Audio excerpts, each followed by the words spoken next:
Welcome back to The Real Story. In the standoff between New York City Mayor Bill de Blasio and the New York Police Department, new poll shows people think some officers got it wrong.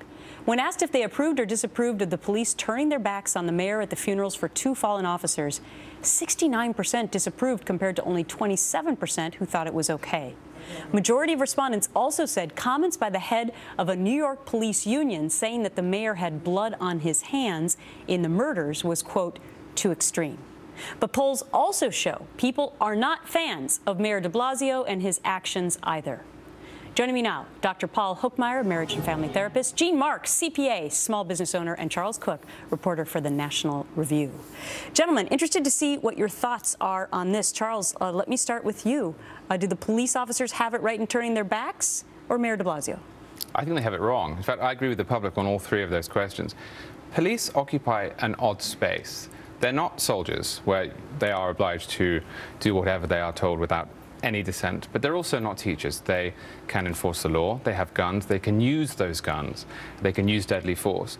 It's difficult and problematic, I think, when you see a divide between the civil authority, which is Mayor de Blasio. I don't like him, but he is the civil authority, okay, and the police force. Yeah. I think that's a dangerous precedent. Well, don't you think, Charles, that there should have been like a divide anyway? Like, why are they having that whole conversation in public anyway? Don't you think it undermines the authority of the police as well? Because a lot of people are wondering, like, who started it, you know, because de Blasio got up and spoke about his own family and personal stories. But I want you to look at this poll as well, Dr. Hokemeyer.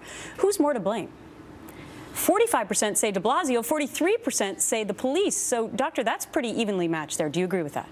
I agree with the fact that I think that de Blasio is to blame here. I think that he clearly went out of the boundaries of his professional role by talking about his son and warning his son against being racially profiled because of the color of his skin. So I believe that de Blasio was wrong and that he needs to make an apology to the police. You know, it's interesting. Just yesterday, I reported on a story here on the show about an innocent police officer, 23 years old, who went to a domestic dispute in Arizona.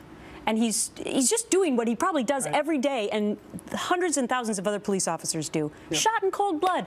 And his body cam picks it all up, and it shows you the risk that police officers take every single day. These people are out on the streets risking their lives all the time, and they make their mistakes, and we understand that. But, you know, the buck does stop with the mayor. And, you know, all these problems that we've been seeing really kind of started with him and some of the comments that he made. He's supposed to be leading the city. If he's got issues with the police, he can take that up behind closed doors. And I also think it's an issue, too. We need to look at how New York City police officers are trained. They're trained very much to be a part of the community, to be responsive to the community, and to be known in that community. And I think de Blasio completely missed that point and compared the New York City Police Department with much more racially profiling police departments. Interesting take. Okay, in a big turn of events, Duke University now backing off plans to issue a weekly Muslim call to prayer from the campus's historic chapel bell tower. Complete 180. Comes as the school was flooded with calls and emails opposing the plan. Duke had originally wanted to play the Muslim call in an effort to unify the campus. Didn't quite turn out that way. Charles. I can't say I'm outraged by it per se. I don't really like anyone in the story is my problem. I don't think that the intention here was necessary, which was to unify the campus as if Muslims on the Duke campus are in some way oppressed. Right. By all accounts, they're not.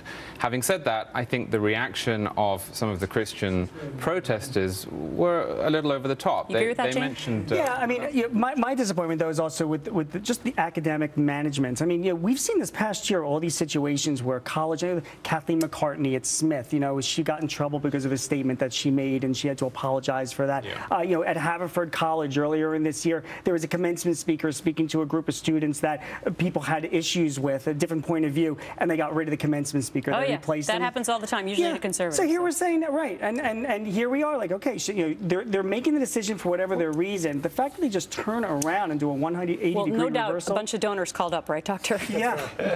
And they said enough is enough, and they changed their mind. I know. Well, it can go both ways, right?